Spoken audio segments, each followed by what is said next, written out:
Welcome to Intuitive Seek.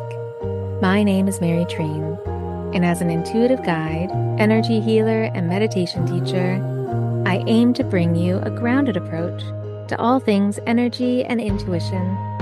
Everything I share is with the hope to help you remember how your unique power of intuition is your own greatest teacher. Welcome, everyone. Welcome to the first full week of 2025. These are your energy impressions for the week of January 6th to the 11th. But if you are listening to this right now and it is not that time, trust that you found it when you needed to hear it. I hope you're doing well, and if you're not, I hope you are doing your best to take care of yourself, because everything is not always okay. But we can always at least take a little bit of time to care for us, to care for ourselves, to care for our needs. So I hope this week you can check in with yourself, check in the midst of the busyness, because this is traditionally the week when people go back to work and back to school, and yeah, it can be a lot. So just a little gentle reminder to be gentle with yourselves. Okay, so the first thing I wanted to speak to before we get right into the energy impressions was if you choose a word for the year, usually. Do you take the time to maybe do resolutions? I'm not a resolution person. I do feel like more and more people are not doing kind of the traditional resolution of, A to B, do this, lose this many pounds, stop doing this, quit, fill in the blank. I find that people are really focusing more on intentions for the year. And that feels much more sustainable throughout the year, because as we all know, when you make a big declarative resolution at the beginning of the year, more often than not, it kind of simmers, fizzles out.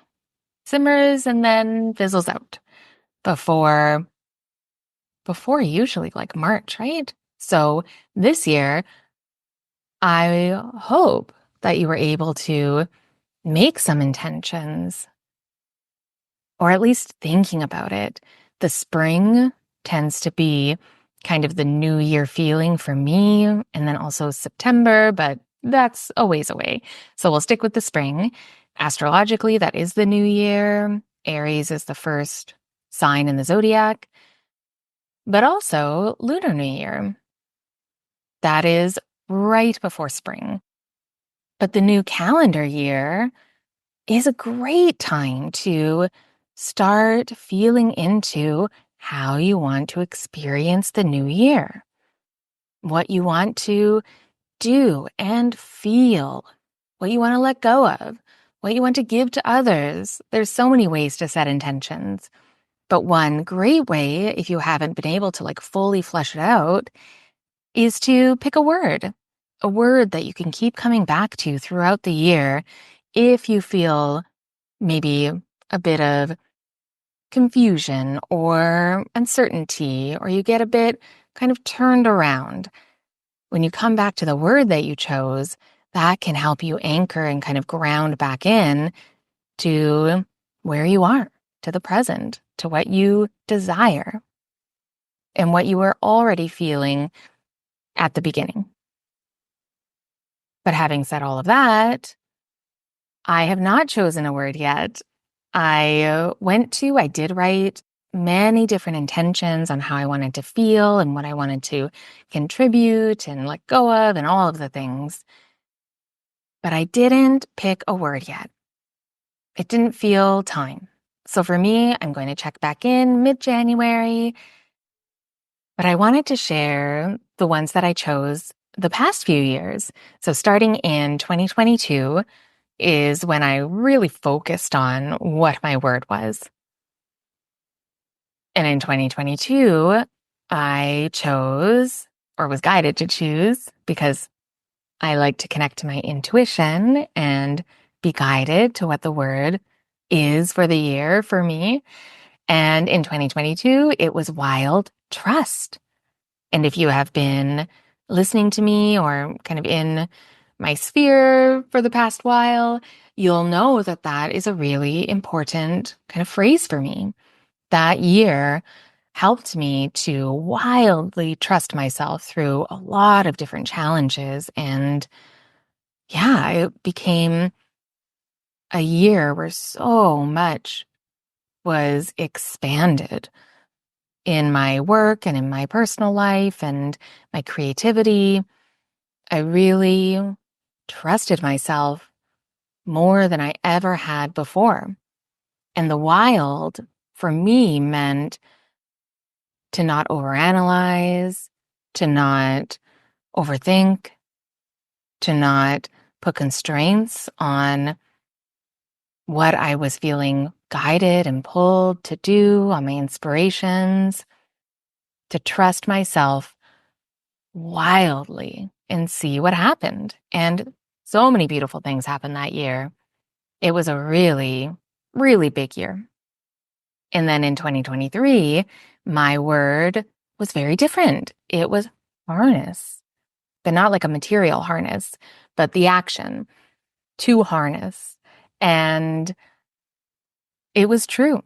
After everything that I expanded into in 2022, it was time to harness in 2023 to really put those things to practice.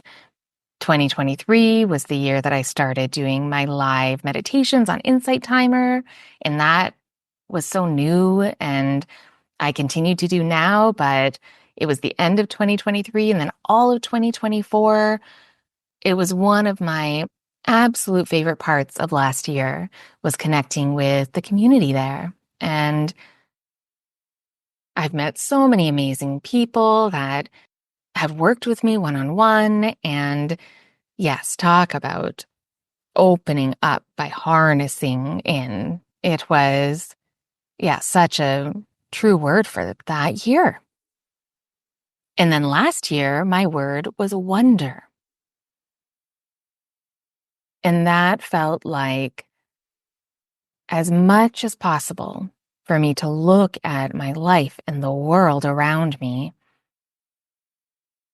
for wonder, for the awe, for the inspiration, for the mind and consciousness expanding and heart expanding and opening experience and ideas and all of the things that causes that and creates that spark of wonder. And 2024 was not an easy year for me, for most, but yeah, it was not an easy year. It was a great year. So many unbelievable things happened for me and that I was able to do. And it was beautiful, but it was also really challenging personally with family. And yeah, it was not easy. So connecting back to that wonder was very helpful. So I'm looking forward to what my word is, but I'm going to follow my intuition. When I went to tune into it a week ago, I received the guidance to wait until mid-January.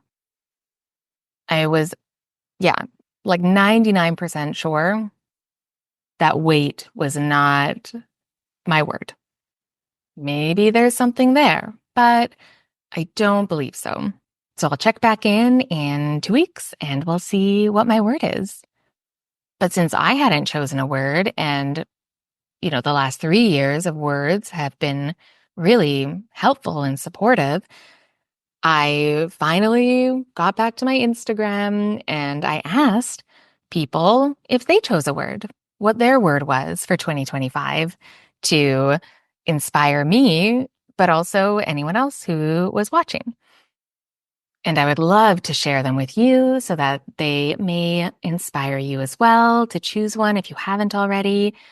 And this also helps to claim it for them as well, speaking it more out into the world, into the universe, into existence. Why not? I think it's a really beautiful practice. And the coolest thing was, so many people had the same word. And that kind of collective connection is just, yeah, super inspiring. So I'll share the words. I won't say them over and over again. I'll just say them once if they were repeated. And yes, maybe they'll inspire you too. So they're all anonymous. I'm not going to share who shared them, but I'll just share the words. So a few of the words for 2025 of people that wanted to share theirs on my Instagram were balance, create, alignment, transformation, soften, magic and trust, bold, adventure, joy, inspiration, simplify, and intentional. And those feel so bright and full of promise and such a great group of words to kind of anchor into for 2025. So if you're listening and you did share your word, thank you for sharing it. All right, let's dive in to the energy impressions for the week of January 6th, 2025. Now, if you are new to the energy impressions, in these energy insights, I go into a really deep and lovely meditation with the intention to receive insight, guidance, clarity, anything that may help all of us move through the week with more clarity, yes, but more intention as well. And these impressions are not to tell you what to do this week. They are meant to allow you to remember what you need to know, allow you to connect to your intuition. So with everything I share, take what you need and leave what does not resonate. Trust what resonates, leave the rest. And at the end of the impressions, I share a few questions that you could use as journal prompts, as a voice note to yourself, or just questions for you to think about and kind of ponder while you're going about your week. So the first thing in my meditation was a big focus on our solar plexus, that our solar plexus may need more attention and support and care this week. Now, our solar plexus, if you're not super familiar with that energy center, it's our third and it's about 3 inches above our navel.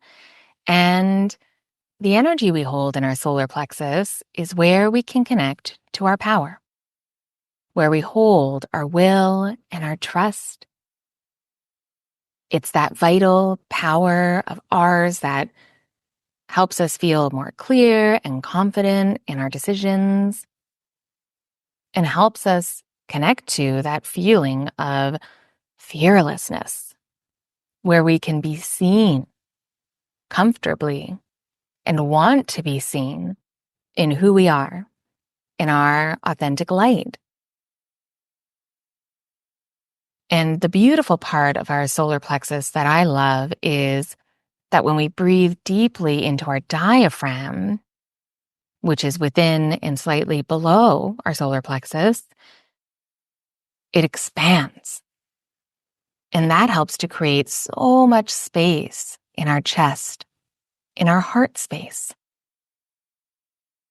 And the solar plexus, as you can imagine, is also called or referred to as our inner sun. solar.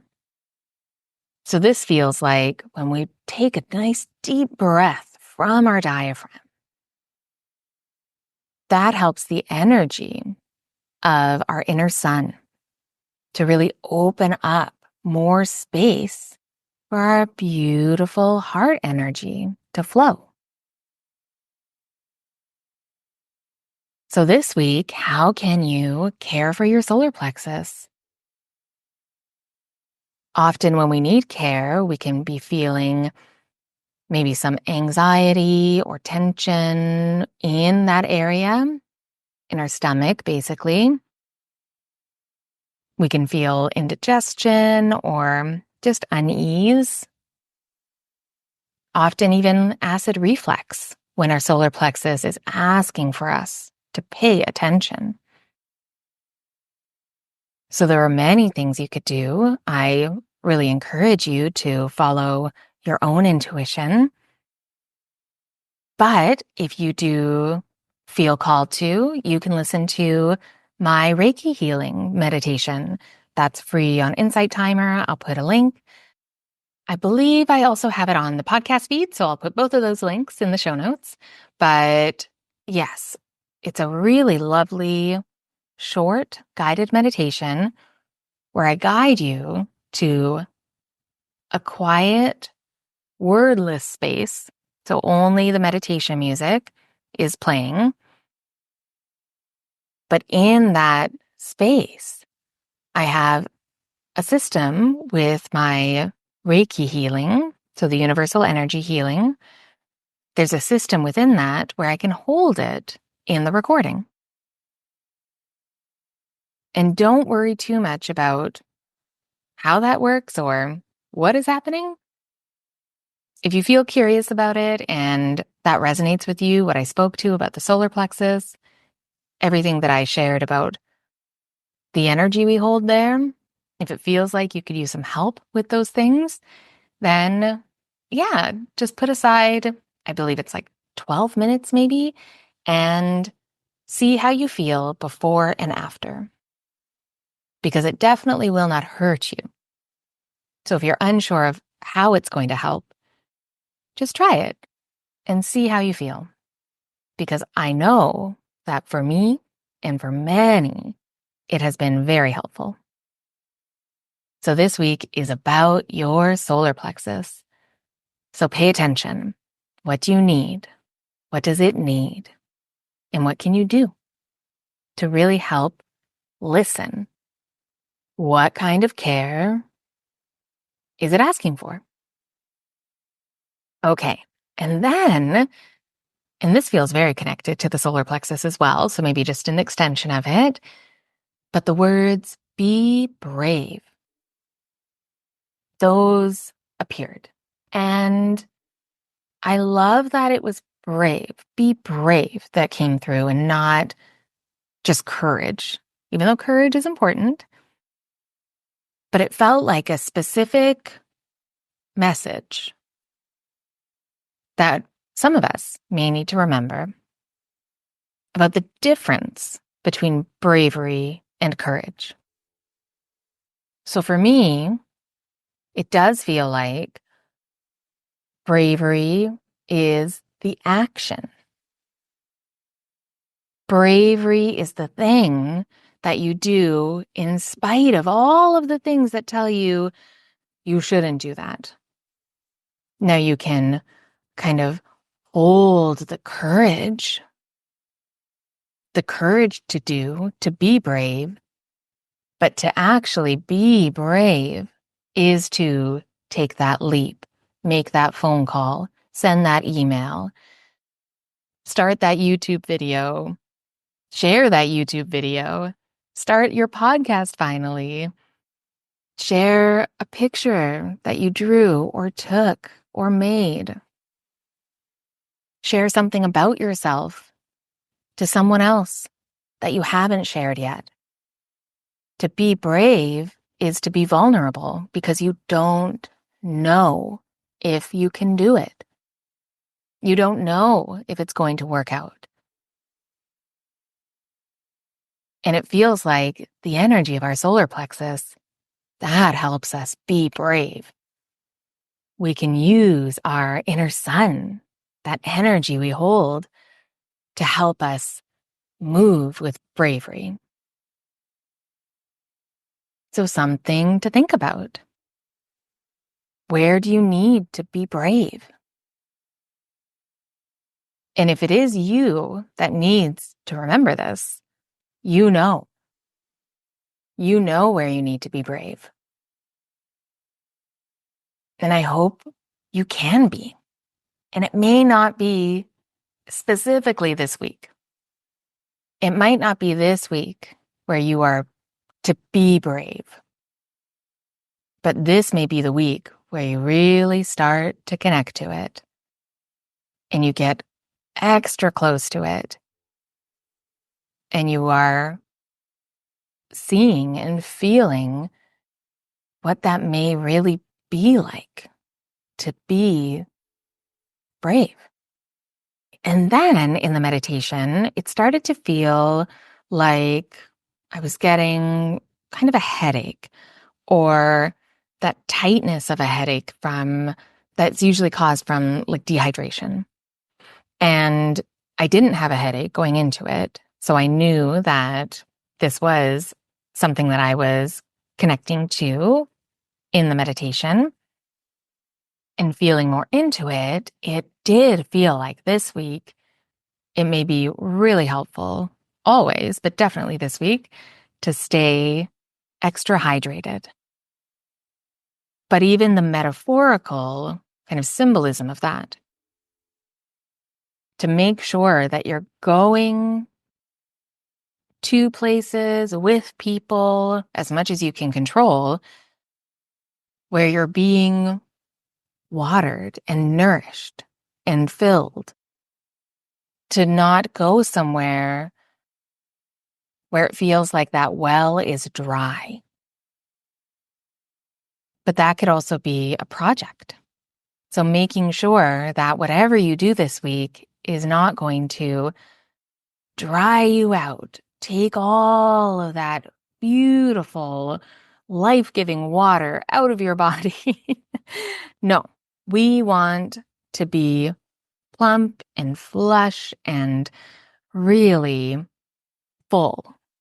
We want to be able to go to whatever we're working on or the place or the people we're around and not feel as if there is nothing there for us, like the well is dry. Pay attention to if there is anything in your life where you will feel like afterwards, well, that well is dry. There is nothing left. And it is just draining me. So physically, water, yes, but also the symbolism of that. Make sure that you're not being totally dried out. Your energy being dried out. And this makes sense because of this new year week.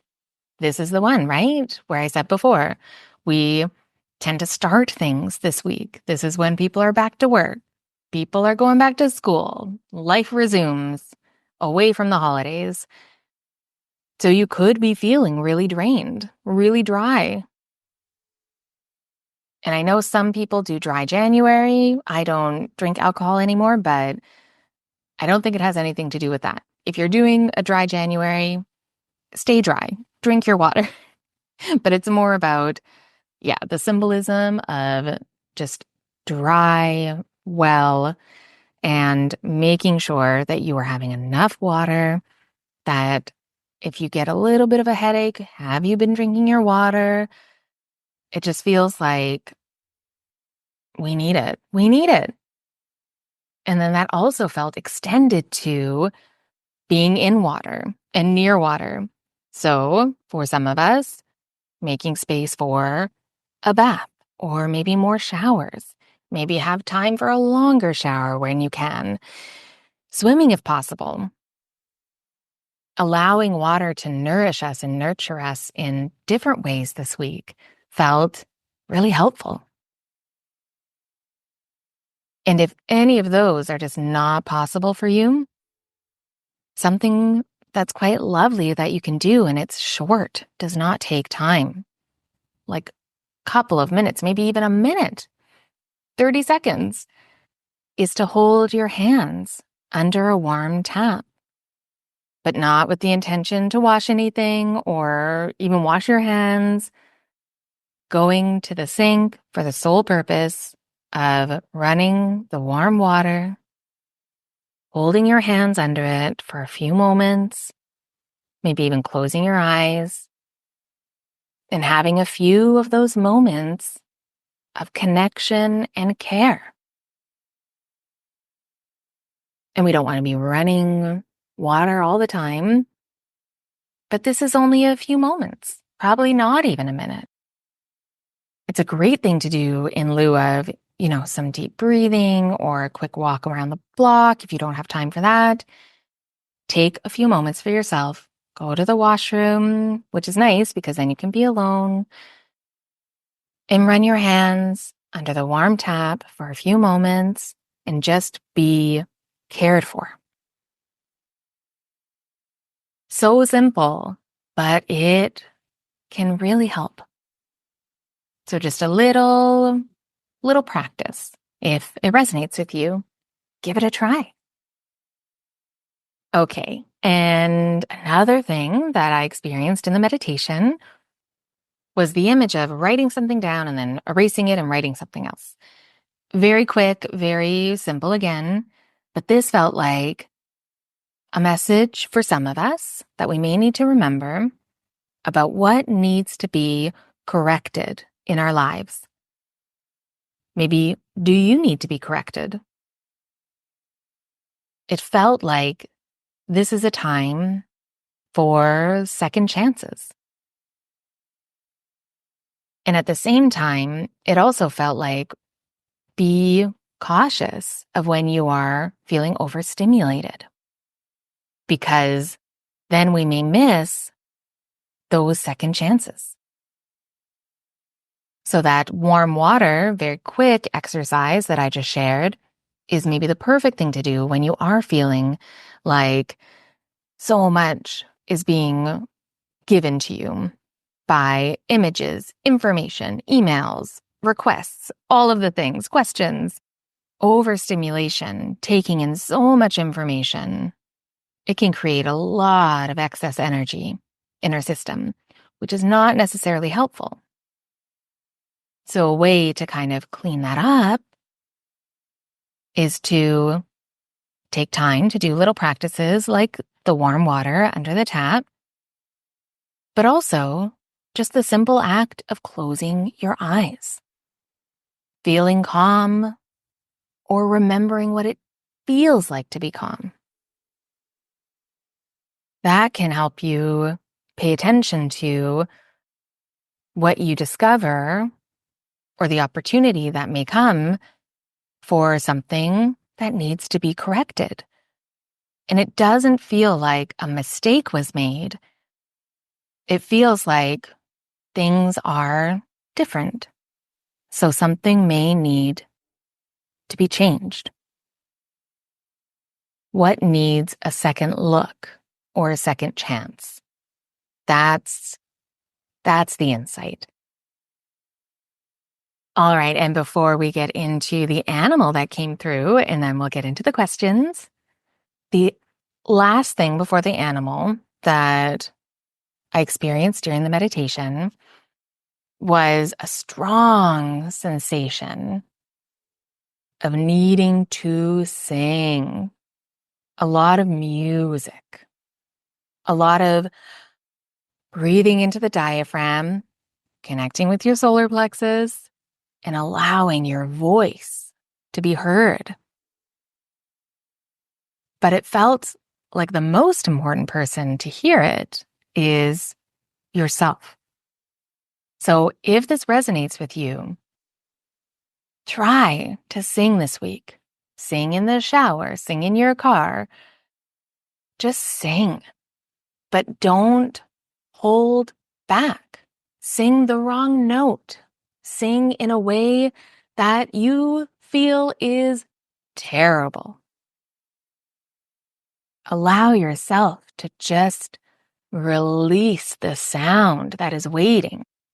And it really felt like this week's singing could be very supportive and healing for some of us. To allow kind of joy to move out of our energy, allowing joy to have a sound out of our body.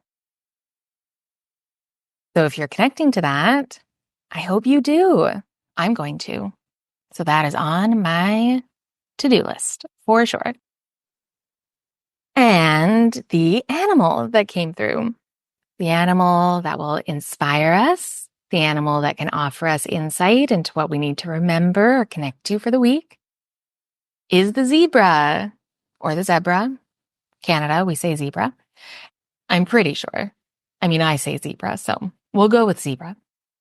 And as I shared with the other impressions, listen as I speak about the animal, about the energy and the symbolism, and trust what resonates with you.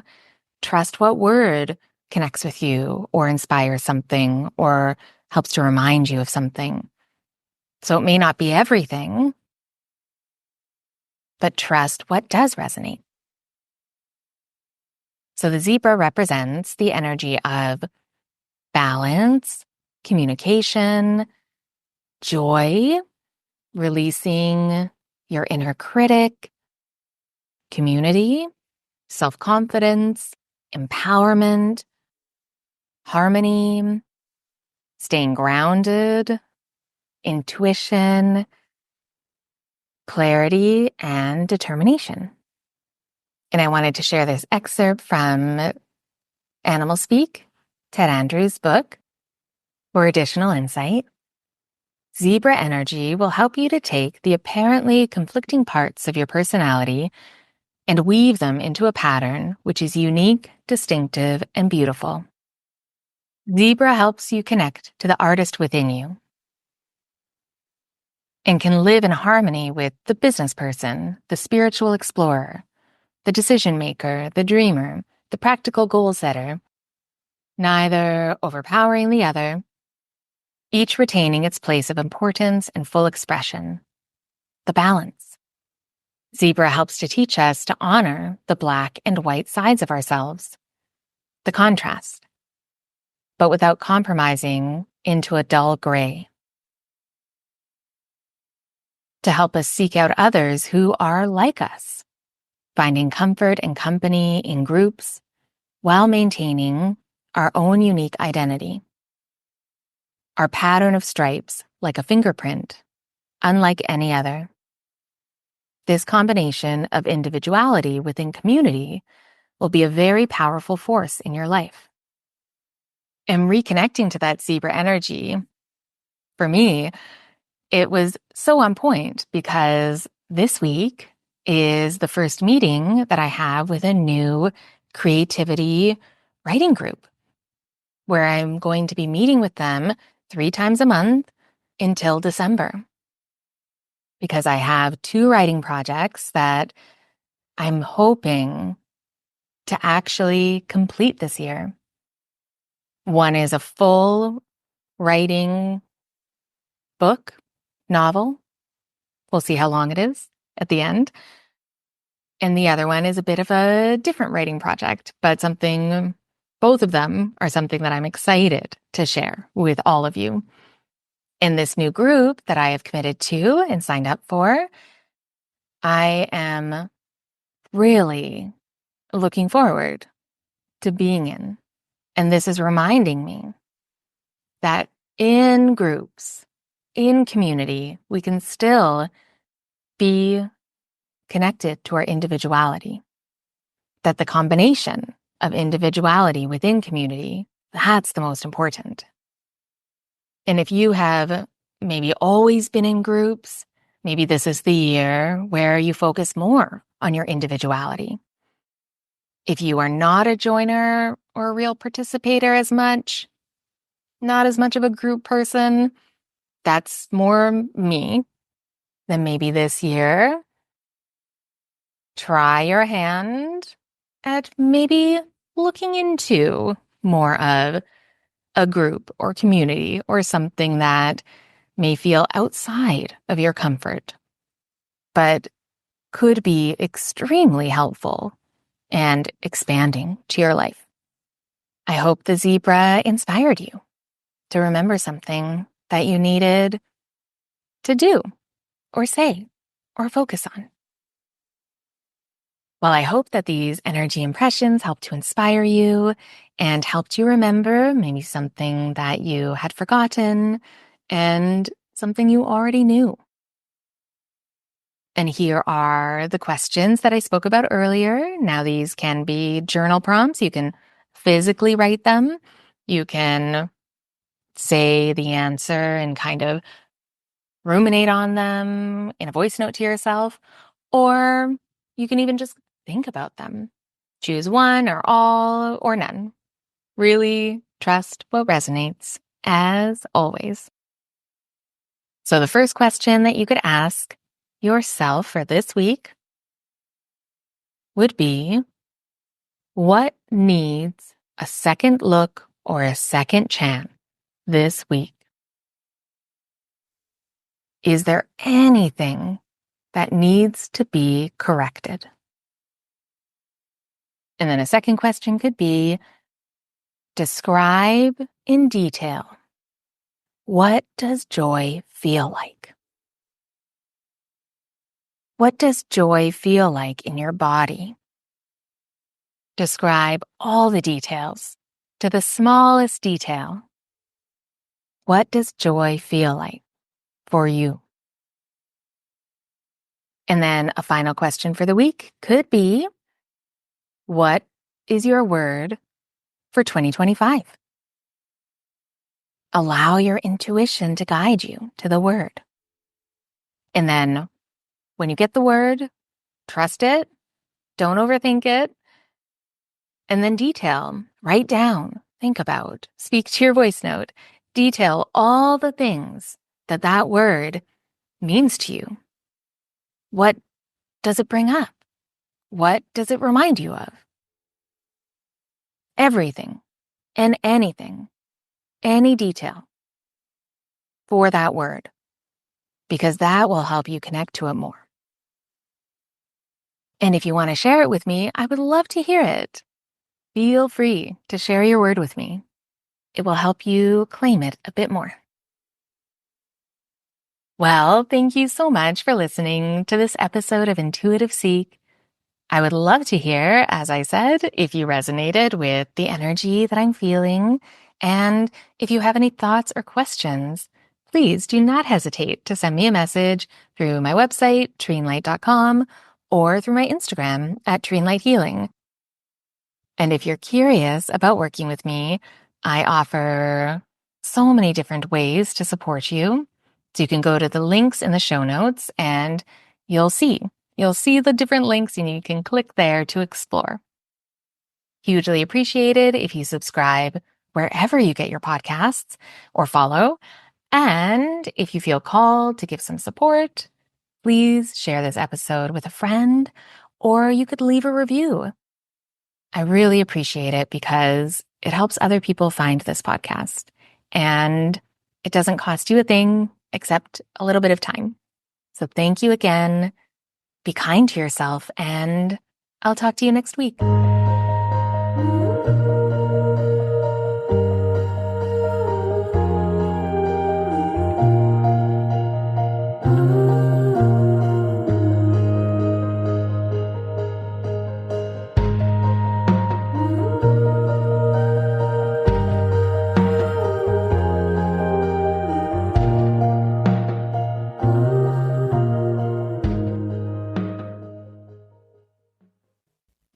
Hi, Auntie Mary. I just wanted to say something very, very meaningful.